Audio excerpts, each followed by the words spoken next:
Welcome back, everyone. It's Eric from Rare Candy here. Today we are back with yet again another post-rotation Unified Minds deck profile, and today we're going to be taking a look at the new Breloom. And so this is actually the same list that was featured in our recent testing rounds video. So if you guys do want to see how this deck looks in action, I will be sure to have a link down below in the description for you to check out. And just something to keep in mind, of course, if you guys are maybe new to the channel, unfamiliar with those videos we do, typically they feature some of our early, more unrefined lists that we start out testing with. So there might be a few things that could potentially be tweaked or improved upon. Just something to kind of keep in mind as we do go through this deck profile. And real quick too, I want to give a shout out to Jonathan Zazinski. He is one of our patron GX members over at patreon.com/rarecandytcg. He actually was the one who selected this video to be covered, or this deck to be covered. So if you guys want to learn more about how to have an even bigger say over the types of content that we put out on this channel, I will of course have a link down below in the description for you to check us out on Patreon and see if you might want to consider supporting us over there as well.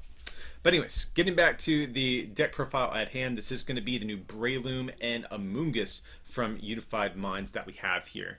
So a cool little stage 1 deck, and actually one that's been, a little bit pleasantly surprising in terms of how good it's been doing for me so far. So let's dig into it and see what the deck is going to look like. So this is a Breloom deck. We do need some Shroomish. We're playing 4 copies of Shroomish here. Nothing too special about it, but its attack will poison your opponent's active. So, nothing special too much, but, we just need these guys out to get into our Brelooms. Of course, we are playing 4 of this guy as well. Fighting type Pokemon that abuses grass energy. So that's actually pretty cool because you can hit things like Pikarom for weakness while still being a grass attacker, which is, really neat. But Breloom here has 2 different attacks, the first of which is going to be Spore, and that will put your opponent's active asleep. But more importantly, the attack we're a little bit more excited about is going to be the second one for just a single grass energy, 30 plus 90 more if your opponent's active is asleep. So you can see the synergy there with its first attack, but that's really not the most reliable way we're going to inflict this condition, as you'll see. But this is actually a pretty decent amount of damage. Hitting for 120 isn't too bad. Being fighting type gives it access to Diancie Prism Star to boost its damage even higher from that. So we can actually pretty reliably 2-shot most of the stuff in the format while only giving up 1 prize and only attacking for a single energy on top of that, which is also really nice. So Breloom is of course our main attacker, but let's get into how we're going to more reliably inflict these special conditions, and that's going to be with the new Amoongus. So first up, we are playing 4 of the new Fungus. Fungus also has this Spore attack, which will put your opponent asleep. Is very relevant for the Amoongus. And Amoongus, we're playing only 3 copies of this guy here, but it has this ability. Whenever you play a Pokemon with Spore from your hand into play, then your opponent's active is now poisoned and asleep. So you guys can now kind of see the synergy here. Both the Fungus and the Breloom have Spore, so that means whenever you evolve into a Breloom, it activates Amoongus' ability. Or, if you already have a Breloom and your opponent switched and you need to re-inflict the status condition, you can evolve into a different Breloom or just bench yourself another Fungus to inflict the special condition again. So this is what the whole deck is doing. We're going to do that poison sleep combo. We have some other cards to kind of make these conditions more annoying to get out of, which we'll get into a little bit later. But this is the core combo of the deck. We're hitting for 130 once you factor in the poison damage. And of course we have Diancie is there to scale that up even higher. But like I said, we're just basically 2-shotting all of the tag teams and probably 1-shotting any of the non-GXs that are in the format. But next up, we have 4 copies of Jirachi in this deck. Of course, for that Stellar Wish ability, this will allow us to, dig 5 cards deep, find ourselves a trainer card there, and, put Jirachi to sleep as a result. So Jirachi's a fantastic starter. This has been, definitely my favorite starter out of all of my post-rotation decks and different engines I've been testing out. So yeah, big fan of Jirachi. I might consider cutting 1 because there are like 1 or 2 other cards I might want to fit in this deck. But I like the 4. It makes your Pokemon communications very consistent. It makes starting with Jirachi, much more frequent. So the 4 count is still pretty good. And then from there, we just have a few different other support Pokemon to round out our list. First of which, we have 1 copy of Ditto Prism Star. So Ditto is effectively just a 5th Shroomish. We don't really have Rescue Stretcher anymore to reliably, reuse our Pokemon as much as we would like to. So this is effectively going to be a 5th Shroomish in the deck. But of course, you do have the flexibility of evolving to Amoongus if you're forced to as well. Next up, we have one copy of Kartana. So Kartana is a Pokemon that came out in the last set on Broken Bonds, I believe it was. And then we're playing it basically just for this first attack. Does 10 plus 120 more if you have 4 prize cards remaining. So this basically gives us a 6th attacker to make use of in this deck. Like I said, without Rescue Stretcher in this format and or reliable forms of recovery, you definitely need probably some back attackers to make sure you don't run out of your Brelooms. Just in case a Shroomish or 2 gets knocked out early on or whatever it might be, you will also have some backup attackers. Also does have free retreat, which is really nice as well.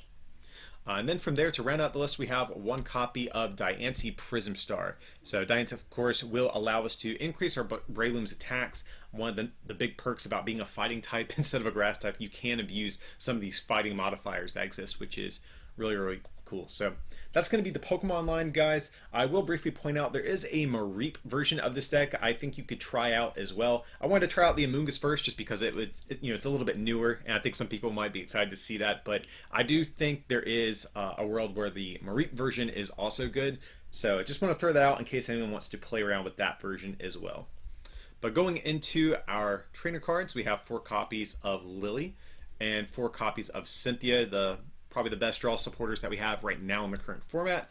And then from there we have 1 copy of Erica's Hospitality as well. So you guys are probably familiar with all these, but just in case you are a little bit unfamiliar with Erica, you can only play this if you have 4 cards remaining in your hand or less, excluding the Erica, but then you draw equal to the amount of Pokemon your opponent has in play. So just another way we can draw cards. And then going on from there, we have 3 stadiums, also pretty important to this deck. That's going to be 3 of the new Slumber Forest, I believe, is the current translation for this thing. But basically, whenever your opponent's active as asleep, they have to flip 2 coins instead of 1 between turns to wake up. So against your tag team decks, especially ones like Reshizard that you don't one-shot, Slumber Forest is actually super good because Guzma is out of the format, Ace Roll is out of the format, Escape Rip is out of the format. There's far fewer actual switching mechanics in the game right now, so a lot of times Slumber Forest is going to stick, and if your opponent doesn't flip through the double coin flip, then they're going to be stuck, and you can kind of capitalize and get ideally 3 prizes on your following turn with your Brelooms. So Slumber Forest, definitely a ton of synergy, and much better, like I said, now that we did lose a lot of the existing switching cards that were previously in the format. So going on next to our items, we have 4 copies of Pokegear 3.0. Allows us to look at top 7 cards of our deck, pick a supporter there. You could opt to play more physical supporters, but since we are playing Lily, if you have a bunch of physical supporters in your hand, sometimes it's hard to play down your hand size to get good effect off Lily. So that's why I am kind of preferring the Pokegears as opposed to more actual supporters. Next up, we have 4 copies of Netball. This is one of the key cards I think actually makes this deck viable. After rotation, we do lose Ultra Ball, and there's not a whole lot of really good generic search.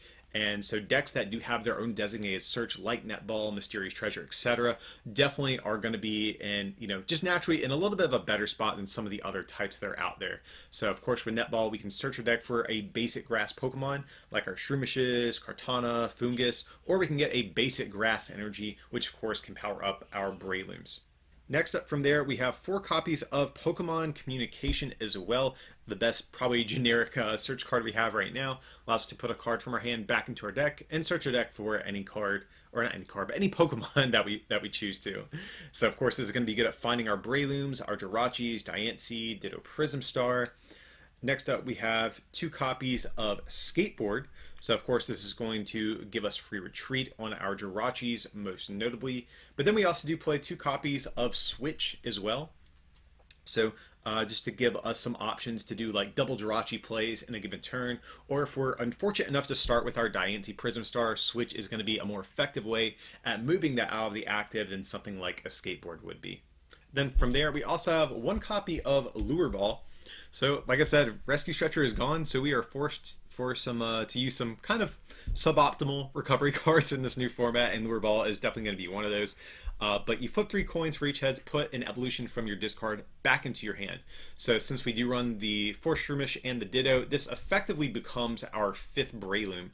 that we want to attack with at some point, since of course you're not allowed to play more than 4 copies of our Brelooms. But of course, we can also get back Amoongus if it gets like custom captured up or something like that as well. But like I said, primarily going to be just to serve as a 5th Breloom in the deck. And then from there, we have 1 copy of Reset Stamp to round out our trainer cards here. So it forces your opponent to shuffle their hand back into their deck and draw equal to the amount of prize cards they have remaining. So this is going to be, you know, a comeback mechanic style card that we have here.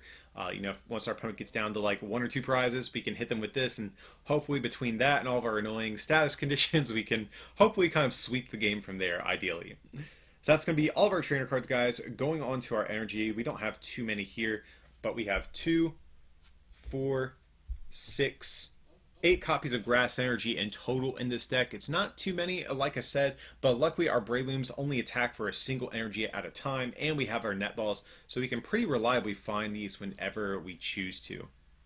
So yeah, guys, that is going to be our attempt at a Breloom deck. Like I said, this has actually been kind of a pleasant surprise. It's been one of the, I think, better performing decks out of the Unified Minds archetypes I've been messing around with so far. And like I said too, guys, feel free to try out the version of this deck that plays Mareep as well. I definitely think that is going to be an option. And I had a feeling a couple people might leave me some comments saying, you know, saying we could play Mareep. So I do want to throw that out there. I think that is also viable for this potential archetype. But yeah, guys, hope you did enjoy this deck profile. Definitely stay tuned to the channel. We're going to have a ton of Unified Minds coverage coming up over the next several weeks. But if you did enjoy this video, feel free to like and subscribe, and consider supporting this channel by becoming a patron at patreon.com/rarecandytcg. Big shout out to Jonathan, Zazinski, and the rest of our patrons again for helping support this channel.